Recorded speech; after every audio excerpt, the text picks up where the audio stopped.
Good morning बच्चों, कैसे हो? बढ़िया। I hope you all are doing well. So as you know all well that we are going to start or we are starting the online classes from UJAS platform from today onwards. Okay, so मैं हूं आपका physics mentor Mehul sir. तो आज हम शुरू करेंगे class 9th की first chapter and that is a motion. तो बेटा आप 8 से 9th में आ चुके हो, आपको भी थोड़ा बहुत पता चल चुका होगा कि जब आप 8 तक पढ़ के आए हो और जो 9 का आपने इनिशियल शुरुआत की है उसमें आपको बहुत बड़ा डिफरेंस देखने को मिलेगा. लेकिन घबराने की कोई बात नहीं, बिकॉज वी आर हियर.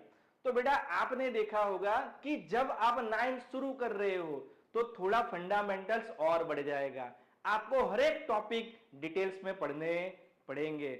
और बेटा ये ही आपका आगे जाके बहुत इंपॉर्टेंट स्टेप बनने वाला है. तो जो 9th है वो पूरे ध्यान से आप पढ़ना, ठीक है.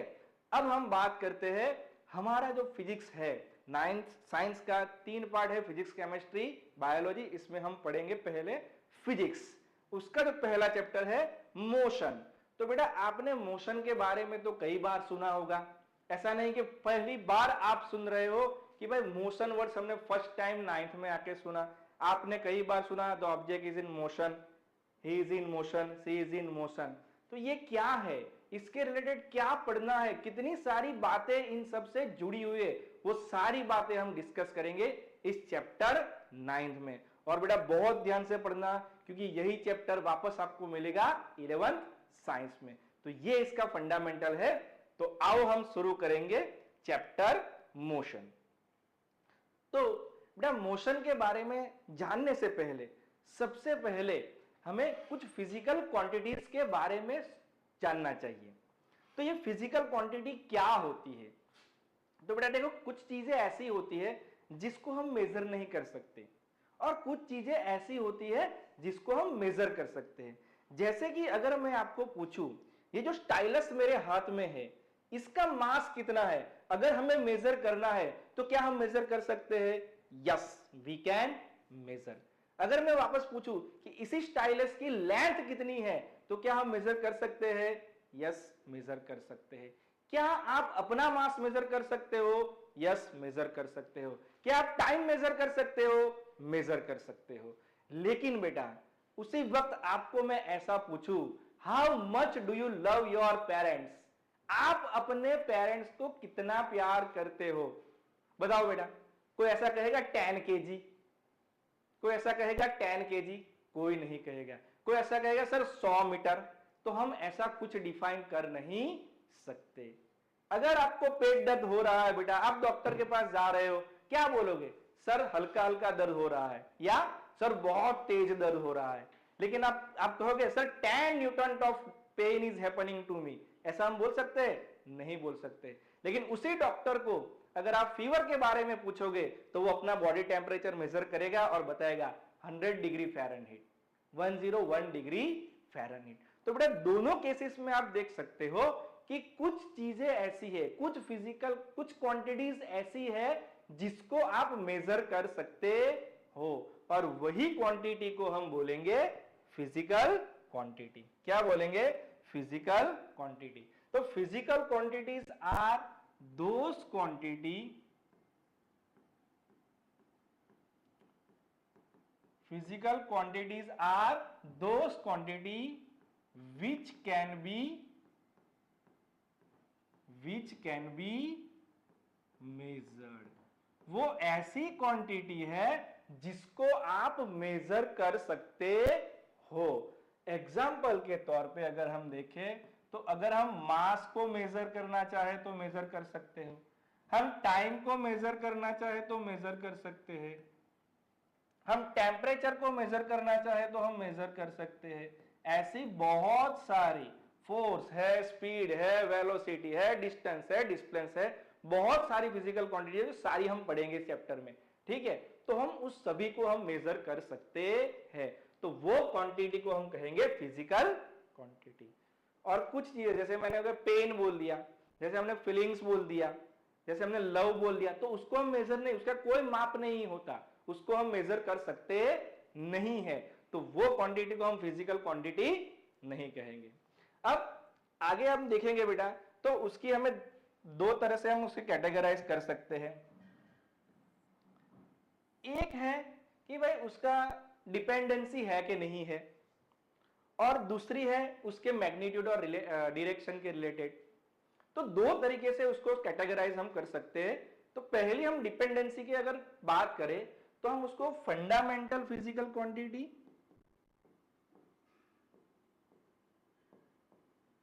फंडामेंटल फिजिकल क्वांटिटी शॉर्ट में लिख रहा हूं, और डिराइव्ड फिजिकल क्वांटिटी में हम उसको कैटेगराइज कर सकते हैं। अब सर ये क्या है फंडामेंटल और डिराइव्ड? तो देखा ये दोनों में डिफरेंस क्या है? तो एक जो है जिसकी डिपेंडेंसी दूसरे पे है, और दूसरा है वो इंडिपेंडेंट है। जैसे कि जो हमारी फंडामेंटल फिजिकल क्वांटिटी है, अगर बेटा मैं मास की बात करूं, अगर मैं मास की बात करूं, अगर मैं टेम्परेचर की बात करूं, अगर मैं टाइम की बात करूं, तो देखो ये फिजिकल क्वांटिटी बेटा ऐसी है जो किसी पे डिपेंड नहीं होती, वो किसी पे डिपेंड नहीं होती, we can directly measure it. लेकिन अगर उसी समय उसी वक्त बेटा मैं स्पीड की बात करूं, अगर मैं वेलोसिटी की बात करूं, अगर मैं फोर्स की बात करूं, तो ये सारी फिजिकल क्वांटिटी ऐसी है जो दूसरों पे डिपेंड है। जैसे कि हमने पढ़ा speed is equal to distance upon time. तो देखो बेटा यहां क्या स्पीड निकालने के लिए हमें डिस्टेंस भी चाहिए और टाइम भी चाहिए। अगर हमारे पास डिस्टेंस है लेकिन टाइम है तो हम डिस्टेंस है लेकिन टाइम नहीं है तो हम स्पीड नहीं निकाल सकते, या इन दोनों के बगैर हम स्पीड निकाल नहीं सकते। उसी तरह हम देखेंगे वेलोसिटी, तो डिस्प्लेसमेंट अपॉन टाइम। अगर फोर्स की बात करें तो मास इनटू एक्सेलरेशन। तो ये देखो बेटा यहां पे हम देख सकते हैं कि ये स्पीड, वेलोसिटी, फोर्स, ये जो सारी फिजिकल क्वांटिटी है वो किसी और पे डिपेंड करती है। तो ऐसी क्वांटिटी को हम कहेंगे डिराइव्ड फिजिकल क्वांटिटी। और यहां पे अगर हम देखेंगे तो ये जो सारी क्वांटिटी है वो किसी और पे डिपेंड नहीं करती।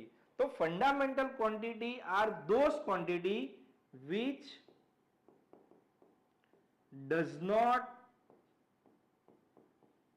Depends on other physical quantity, जो दूसरों पे डिपेंड नहीं करती। और डिराइव क्वांटिटी वो है which depends on other physical quantity, जो दूसरी फिजिकल क्वांटिटी पे डिपेंड करती है।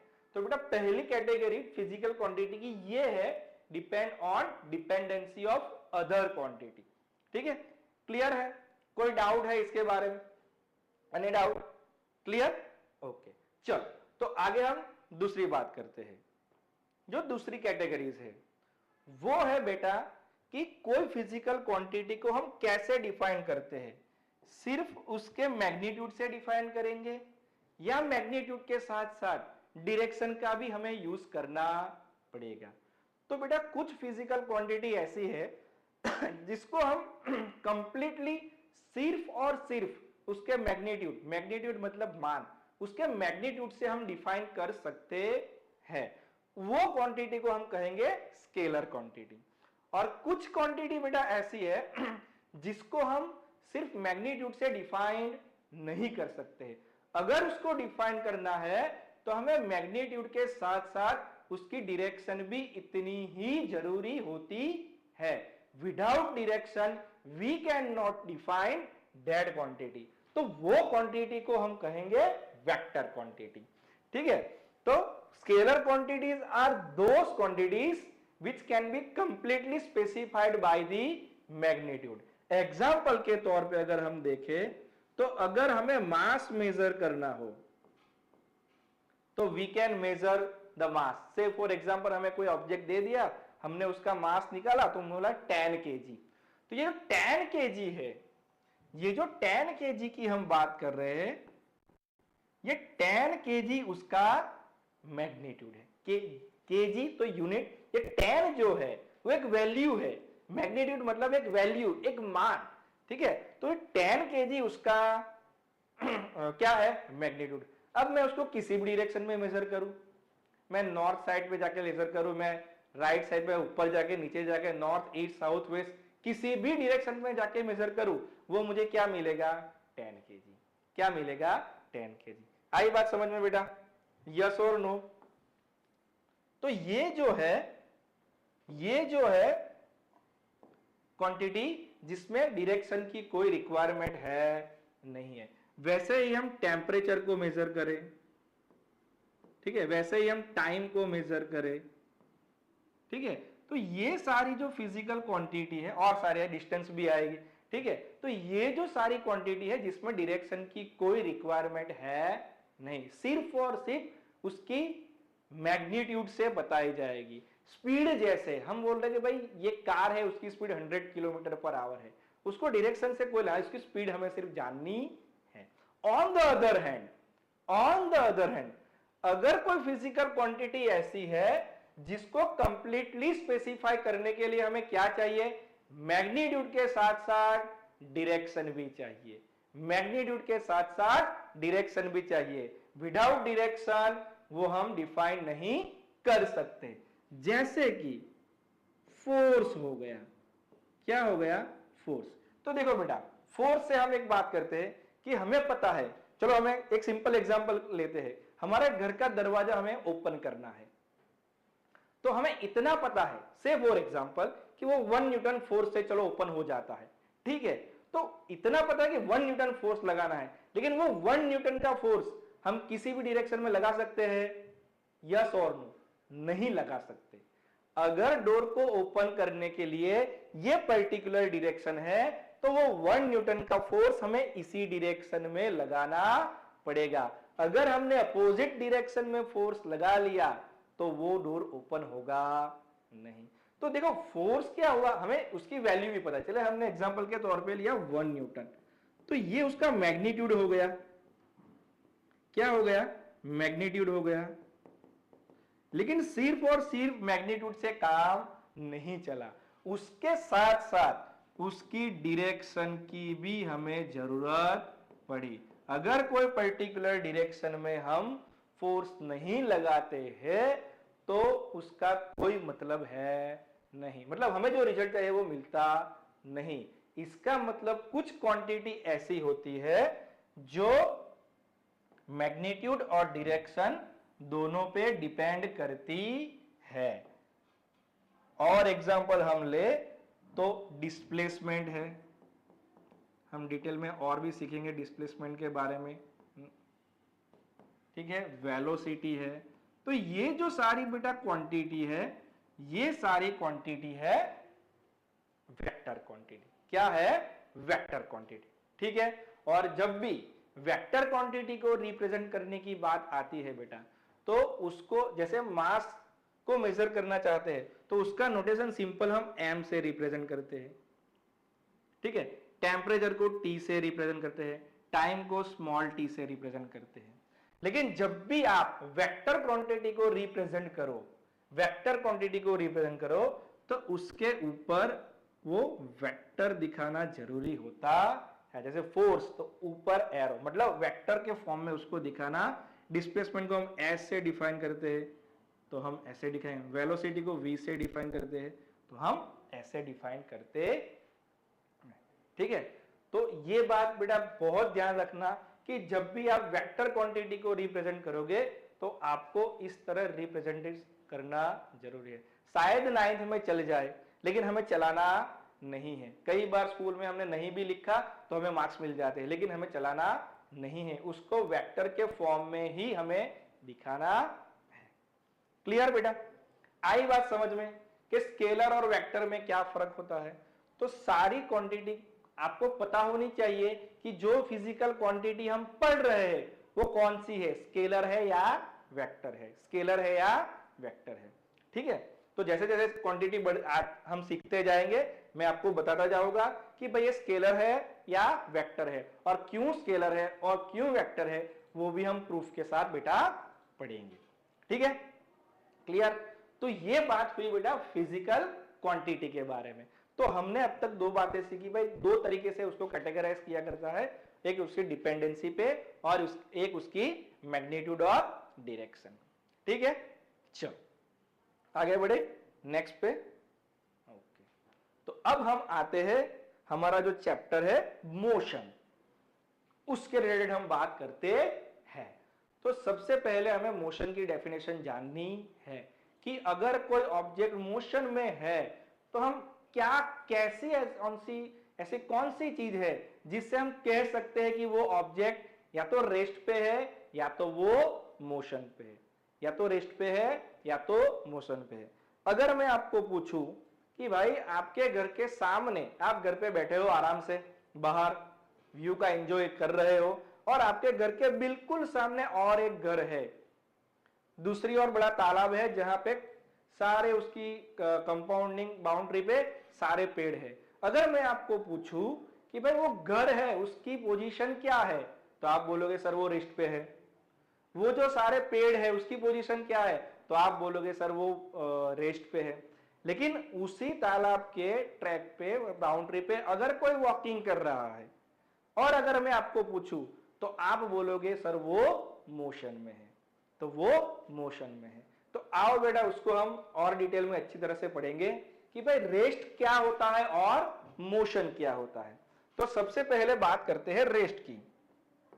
तो अगर कोई ऑब्जेक्ट ऐसा है, अगर कोई ऑब्जेक्ट ऐसा है जो टाइम और ऑब्जर्वर, जो टाइम और ऑब्जर्वर, अब बेटा ये ऑब्जर्वर कौन है, तो ऑब्जर्वर को हम रेफरेंस पॉइंट मान सकते हैं।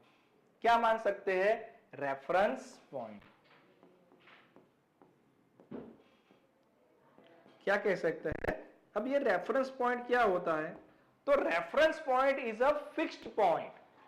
रेफरेंस पॉइंट इज अ, क्योंकि बेटा अगर हमें रेस्ट और मोशन जानना है तो हमें रेफरेंस पॉइंट जानना जरूरी होता है। तो reference point is a fix point with respect to which we are analyzing the position of other object. Reference point एक ऐसा पॉइंट है जिसके रिस्पेक्ट में हम बाकी ऑब्जेक्ट या बाकी कोई क्वांटिटी, बाकी कोई जो भी चीज है उसकी पोजीशन के बारे में हम बताते हैं। जैसे कि अगर आपके घर के सामने या आपका घर मंदिर के सामने है, तो अगर वो कोई एड्रेस लेके आता है तो क्या बताएगा, your house is front of Shiva temple. आपका घर कहां पे है, शिव जी के टेम्पल के सामने। तो शिव जी का टेम्पल जो है वो आपके लिए क्या हो गया, रेफरेंस हो गया। क्या हो गया, रेफरेंस हो गया। आई बात समझ में। किसी के अगर वही शिव जी के टेम्पल, आपका दोस्त का घर कहां पे है, शिव जी के टेम्पल के पीछे, तो उसके लिए क्या बोलेगा, behind the Shiv ji temple. मैं सिर्फ इतना बोलूं इन फ्रंट ऑफ, तो कुछ पता चलेगा नहीं। बिहाइंड, मेरा घर कैसे पीछे है, पर किसके पीछे, शिव जी के मंदिर के पीछे या शिव जी के मंदिर के सामने। आई बात समझ में बेटा।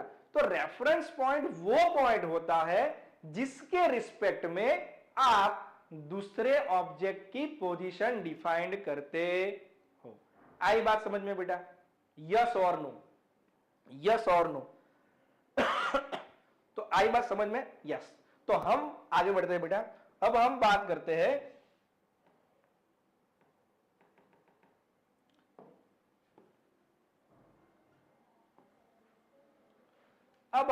करते हैं हमारी डेफिनेशन की। रेफरेंस के बारे में हमने क्लियर कर लिया। तो अगर कोई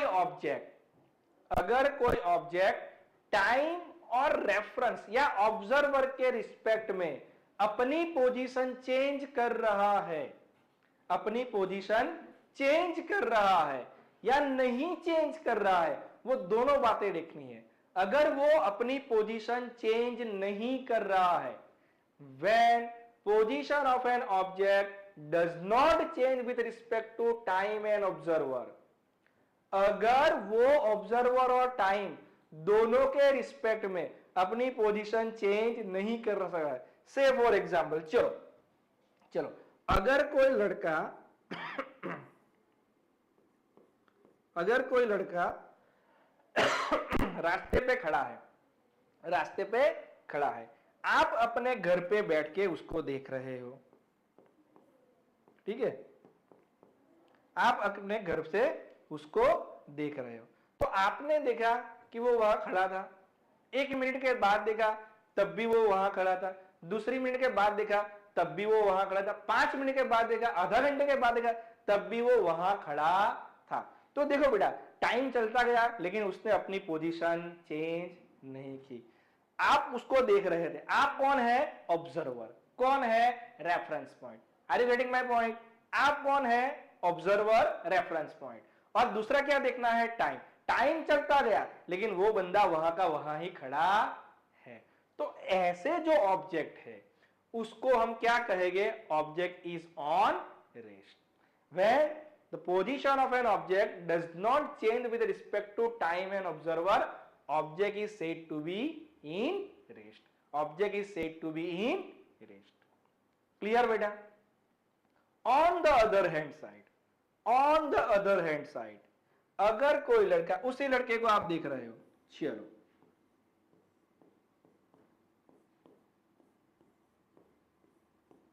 ठीक है, अपने घर से आप ऑब्जर्व कर रहे हो, तो आपने देखा कि 1 मिनट बाद वो चल के यहां आ गया, 5 मिनट बाद देखा तो वो चल के यहां आ गया, ठीक है।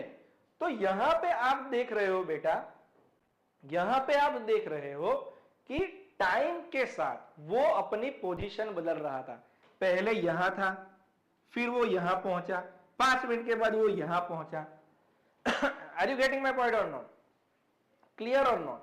तो आप यहां पे ये देख रहे हो कि टाइम के रिस्पेक्ट में और ऑब्जर्वर के रिस्पेक्ट में वो बंदा अपनी पोजीशन चेंज कर रहा है, वो बंदा अपनी पोजीशन चेंज कर रहा है।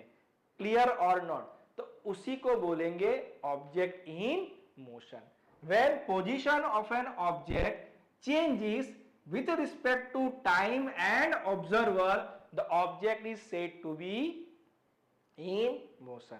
Object is said to be in motion. Clear or not बेटा? Clear?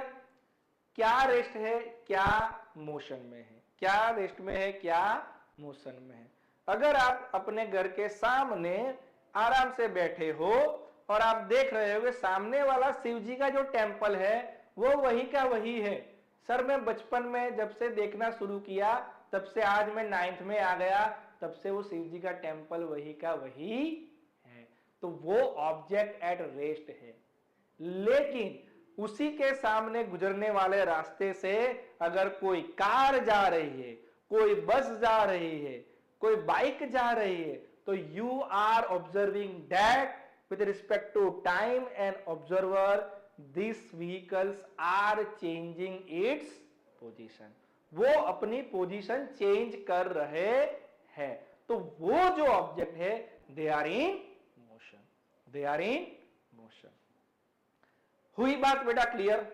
क्या रेस्ट है, क्या मोशन में है, क्या रेस्ट है, क्या मोशन में है। अगर आप रात को सो रहे हो आराम से बढ़िया खाना खाके, तो इसका मतलब you are at rest, you are at rest. जैसे ही सुबह हुई, आपको पता है भाई कल मेरी एग्जाम है, आप फटाफट तैयार हुए, बस में बैठ के जा रहे हो, now you are in motion, now you are in motion. Clear बेटा? क्लियर और not? I hope you have proper clarity regarding rest and motion. ठीक है बेटा, आगे बढ़े, आगे बढ़े बेटा। लेकिन ये जो बेटा मोशन की बात है ना, वो रिलेटिव टर्म है। क्या है? वो रिलेटिव टर्म है। सर ऐसा क्यों है? आओ देखते हैं, आओ देखते हैं रिलेटिव टर्म क्यों है। तो देखो बेटा, अब देखो ये जो कार है, बढ़िया फैमिली है, कहीं समर वैकेशन हो चुका है और वो घूमने जा रहे हैं। कहाँ जा रहे हैं? घूमने जा रहे हैं। ठीक है, मम्मी पापा चिंटू चुनकी उसकी बहन सब उसमें बैठे हैं। अब उसको आप ऑब्जर्व कर रहे हो, आप यहां कहीं पे खड़े हो, चलो मान लो आपके दोस्त का फैमिली है, वो घूमने जा रहा है। ठीक है, आप नहीं जा रहे हो और आप उनको ऑब्जर्व कर रहे हो। ठीक है, तो आपने देखा सुबह 10 बजे, अब 10:01 पे वो कुछ आगे जा चुकी होगी। ठीक है, 10 मिनट पे 5 बज के वो और आगे जा चुकी होगी। ठीक है, यस और नो? तो यहां बेटा टाइम भी चेंज हो चुका है, यस और नो? टाइम चेंज हो रहा है, यस और नो हो रहा है। तो टाइम के हिसाब से ये कार या इसमें बैठने वाले सारे लोग, सारे पैसेंजर अपनी पोजीशन चेंज हो रहे हैं कि नहीं रहे? यस और नो? यस और नो? ये कौन है? आप। कौन है? आप। अब देखो बेटा कि आपके हिसाब से, किसके हिसाब से? आपके हिसाब से।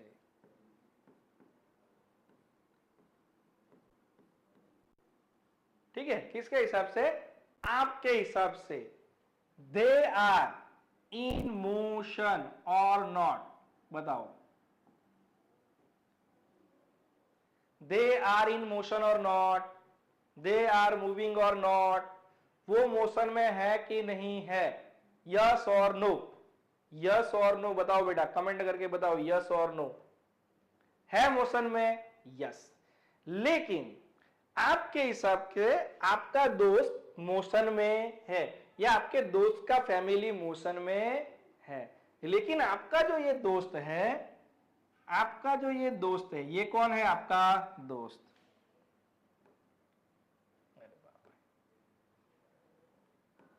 ये कौन है? आपका दोस्त। आपका मतलब आपका है बेटा।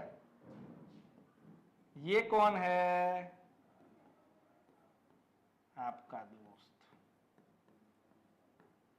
ठीक है, तो आपके हिसाब से आपका जो दोस्त है इट इज इन मोशन, लेकिन उसी वक्त आपके दोस्त को उसकी जो बहन है वो भी ऑब्जर्व कर रही है। लेकिन वो तो ये देख रहे हैं मैं यहां बैठी हूं और वो यहां बैठा है, तो उसको तो यही लगता है कि वो रेस्ट पे है। किसके हिसाब से? दोस्त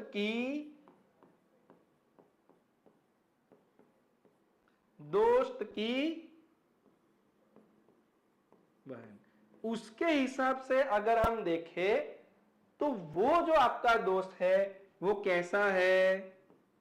वो है रेस्ट पे। वो कैसा है? रेस्ट पे। आई बात बेटा समझ में? यस और नो? आपके हिसाब से आपका दोस्त जा रहा है, इट इज इन मोशन, लेकिन उसके बगल में बैठी उसकी बहन जब उसको देख रही है, when his sister is watching him, it seems to be at rest. It seems to be at rest. वो कहां पे है? वो रेस्ट पे है। आई बात समझ में? क्योंकि वो दोनों साथ में बैठे हैं, दोनों को ये लगता है कि हम तो जा ही नहीं रहे, हम अपनी पोजीशन चेंज ही नहीं कर रहे हैं। आई बात समझ में? इसीलिए देखो बेटा, यहां पे ऑब्जर्वर, पहले केस में ऑब्जर्वर कौन हुए? आप। तो आपके रिस्पेक्ट में आपका दोस्त मोशन में है। दूसरे केस में ऑब्जर्वर कौन हुआ? रेफरेंस पॉइंट कौन हुआ? उसकी बहन। उसकी बहन के रिस्पेक्ट में वो मोशन में नहीं है, वो कहां पे है? रेस्ट पे है। इसीलिए बेटा जब भी आप मोशन की बात करो तो टाइम एंड ऑब्जर्वर ये दोनों जरूरी है, ये दोनों के रिस्पेक्ट में बात करनी पड़ती है। आई बात समझ में? और जो हम बात कर रहे हैं कि भाई ये रिलेटिव क्यों है, तो इसके रिस्पेक्ट में या इसके रिलेशन में ये मोशन में है और सिस्टर के रिलेशन में वो रेस्ट पे है। वो रेस्ट पे है। क्लियर? यस और नो? यस और नो? आई बात समझ में बेटा? तो ये जो मोशन है वो क्या है? वो रिलेटिव टर्म है। क्या है? वो रिलेटिव टर्म है। लेकिन सर मैं तो रेस्ट पे हूं, मैं तो रेस्ट पे हूं, मैं तो रेस्ट पे हूं। आओ चलो उसका भी कुछ बात करते हैं। तो बेटा आप कहां पे खड़े हो? आप कहां पे खड़े हो? आप कहां पे खड़े हो? ये है हमारी धरती माता। कहां पे हो आप? कहां पे खड़े हो? धरती माता पे, यहां पे। अब बताओ कि आप रेस्ट पे हो या मोशन में है?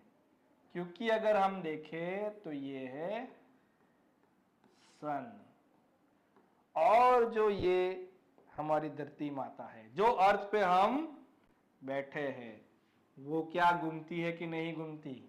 यस और नो? यस और नो? अब मान लो आपका कोई तीसरा दोस्त है, अब मान लो आपका कोई तीसरा दोस्त है, वो कहां पे बैठा है? सन पे। अरे सर सन पे?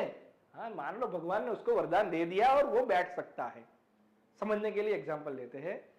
अगर हम यहां से देखें तो आप भी मोशन में हो, you are also in motion, you are also in motion. आई बात समझ में? यस और नो? तो पहला हम क्या कर रहे हैं? हमारे दोस्त को देखता हूं, हमें लगता है हम रेस्ट पे है, आप रेस्ट पे हो, लेकिन आप भी रेस्ट पे नहीं हो। You are also in motion, you are also in motion. आई बात समझ में? तो बेटा इसीलिए हम बोलते हैं कि ये जो मोशन है, ये जो मोशन है, वो मोशन क्या है? वो है रिलेटिव टर्म। क्या है? Relative term. क्लियर? आई बात समझ में मोशन के रिलेटेड? क्या है बेटा? रेस्ट क्या है? मोशन क्या है? आई बात समझ में? रेस्ट क्या है? मोशन क्या है? आई बात समझ में? The object if it is not changing its position with respect to time and observer, it is said to be in rest. An object if it is changing its position with respect to time and observer, it is in motion. Clear? चलो आगे बढ़ते हैं, आगे बढ़ते हैं। अब आते हैं हमारी जो सारी फिजिकल क्वांटिटी है उसके बारे में। ठीक है? वन बाय वन हम सारी जिसकी हमने शुरू फर्स्ट स्लाइड में हमने उसकी डेरिवेशन देखी, सॉरी उनकी डिफरेंस कैटेगरीज हमने देखी, different types of physical quantity. वो physical quantity one by one हम पढ़ते जाएंगे। ठीक है? क्लियर? ऐसा नहीं कि सारी फिजिकल क्वांटिटी 9th में ही पढ़ेंगे, कुछ 10th में भी पढ़ेंगे। इलेक्ट्रिसिटी रिलेटेड जो भी आएगी वो हम 10th में पढ़ेंगे, लाइट रिलेटेड जो भी आएगी वो हम 10th में पढ़ेंगे। ठीक है? लेकिन डायनेमिक्स के रिलेटेड जो भी आएगी वो सारी हम 9th में पढ़ेंगे। करें शुरुआत? आओ तो बात करते हैं हम डिस्टेंस एंड डिस्प्लेसमेंट की। डिस्टेंस एंड डिस्प्लेसमेंट की। चलो उसको समझने के लिए हम एक एग्जांपल लेते हैं। उसको समझने के लिए हम एग्जांपल लेते हैं। वही एग्जांपल ले ले आपके घर वाला। ये आपका घर है,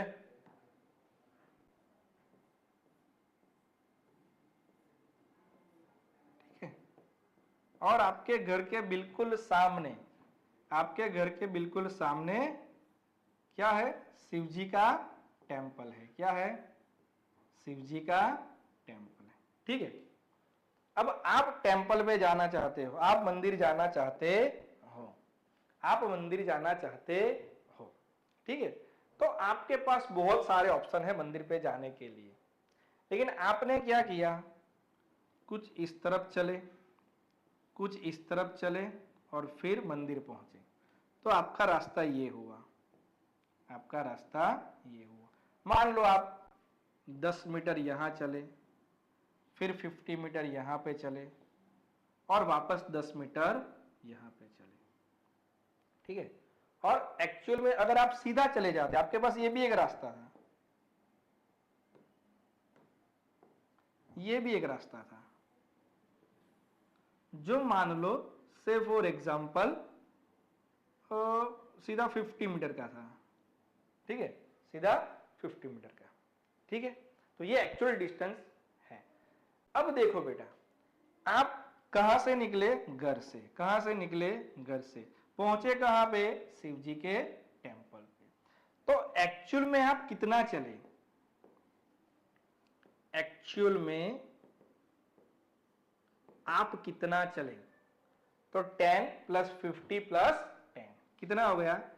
10 प्लस 50 प्लस 10 कितना हो गया? 70 मीटर।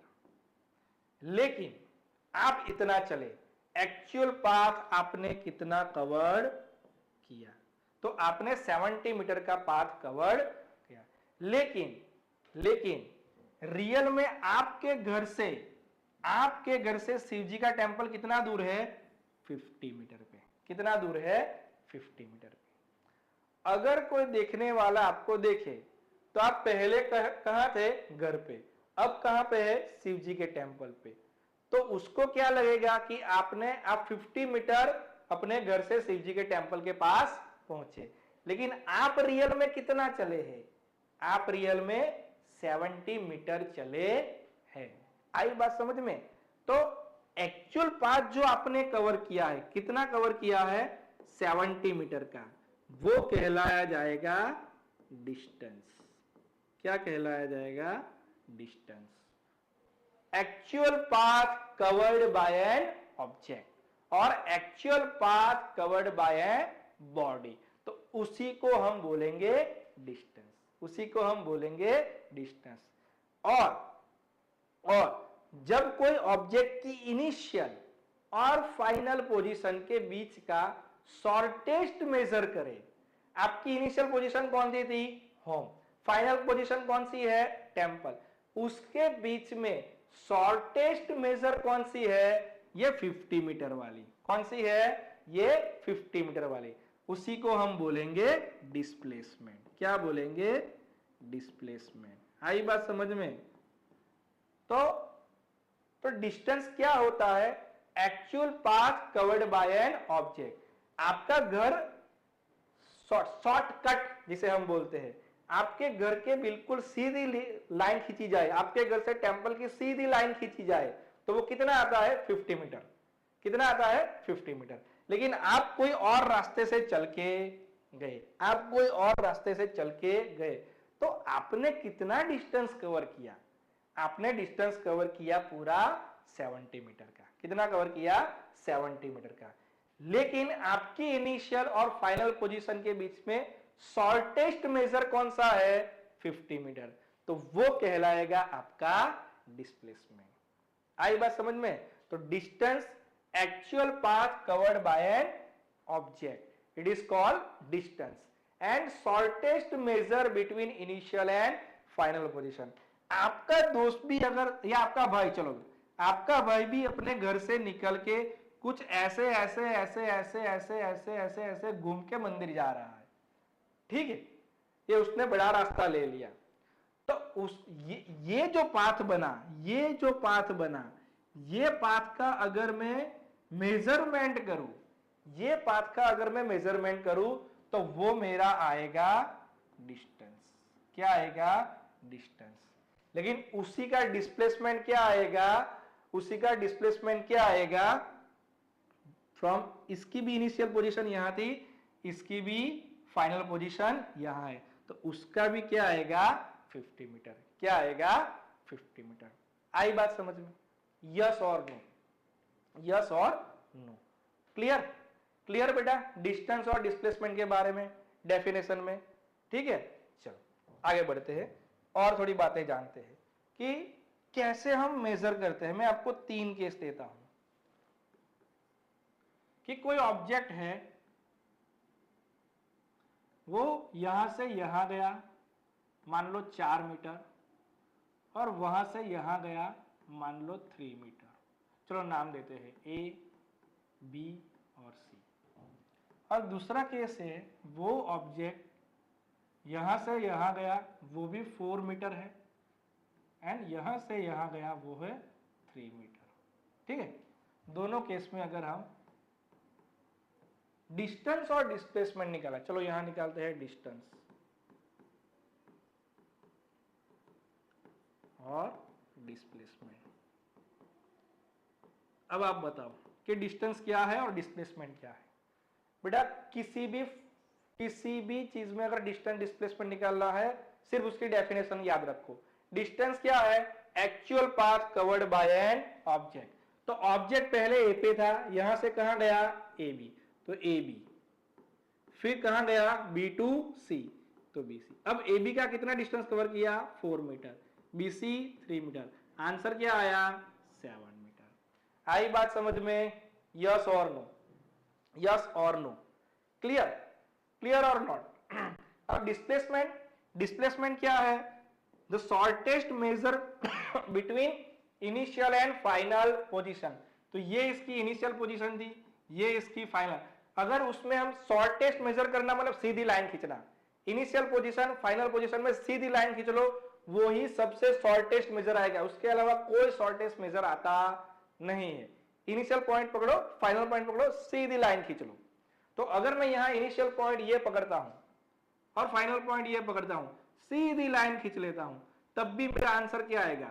4 + 3 7 मीटर। 4 + 3 7 मीटर। आई बात समझ में? यस और नो? तो दोनों केस में डिस्टेंस और डिस्प्लेसमेंट सेम आया। ठीक है, चलो इस पे कैलकुलेट करते हैं। तो यहां पे डिस्टेंस क्या होगा